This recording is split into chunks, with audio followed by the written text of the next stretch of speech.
আমি 2016 সালে 2016 তারিখে কল্যাণপুর বালিস্টন থেকে আমাকে অপহরণ করা কি বলবো যে আমি আসলে অপহরণের যে জায়গাগুলো কালকে যে আপনারা আইনগুলো দেখলেন এ তো আইন এখন এখন 3 ভাগের 1 ভাগ দেখানো হয়। কতটা কষ্ট যন্ত্রণার জায়গা ওখানে আসলে এগুলো আসলে ভাষা প্রকাশ করার মতো নয়। পৃথিবীতে এমন কোনো ভাষা হয় নাই যে আইনাগর ব্যাপার লিখবে। আমরা ছিলাম, আমরা জানি কত কষ্ট, আমরা জানি।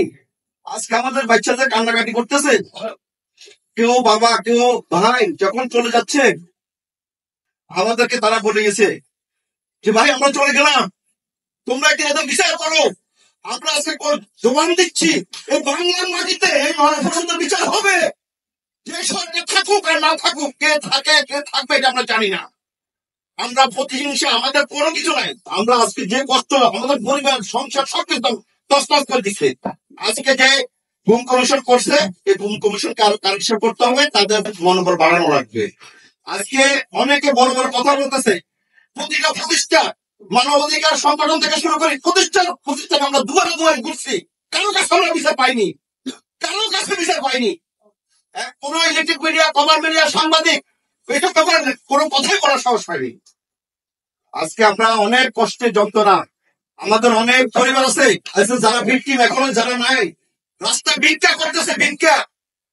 এই যে আমরা সংক্রমণ করি তাদের আসার সময় গাড়ি বানাচ্ছে, গাড়ি ভাড়া টাকাটা শুধু থাকে না তাদের কাছে। আজকে আমাদের আজকে এই সংগঠনের মাধ্যমে আমাদের কয়েকটা বিষয় যেটা আমাদের, আমরা তো কালকে যে আয়নাকর দেখছি আমার মনে হয় না আমাদের কোনো লোক জীবিত রাখতে নেই, আমার মনে হয় না দেখ কেউ নাই। আমরা জান যেদেরকে আজকে যে সবাই মিলে একটা সান্ত্বনার বাহিনী গল্প শুনাই এতদিন আমরা টাইম পাস করছি, আমার ধারণা একটাও আয়নাগরের কোনো লোক নাই, সব এলে ফেলছো কেউ নেই।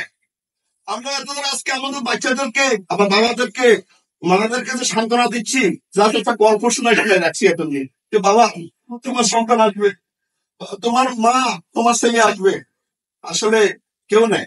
আজকে আরেকটা জিনিস যে বিষয় হলো যে আমাদের যে যে আমরা এই যে প্রশাসনের সংস্কার করা উচিত, সেখানে এখনো আপনার এই যে আমাদের বিভিন্ন তদন্ত কমিশন যে কাগজগুলো যায় এগুলো ঠিকভাবে প্রোভাইড হচ্ছে না। এই প্রশাসনকে সংস্কার করা উচিত এবং প্রশাসন এখনো আর র্যাব একটা জালিম এবং ডিজিএফআই এরা বাস্তা, এরা যারা সন্তান, এরা মানুষ না। এদেরকে কত মানুষ বলেন সে মানুষ হিসাবে মুখোমুখি হবে না। র্যাবকে এবং ডিজিএফআই কে অবশ্যই বিলুপ্ত করতে হবে। এদেরকে বাংলার মাটিতে কোনো অবস্থায় নাম রাখা যাবে না, এদেরকে অবশ্যই বিলুপ্ত করতে হবে। তাই আজকে আমাদের যে বিষয়, সকলকে ধন্যবাদ জানাচ্ছি।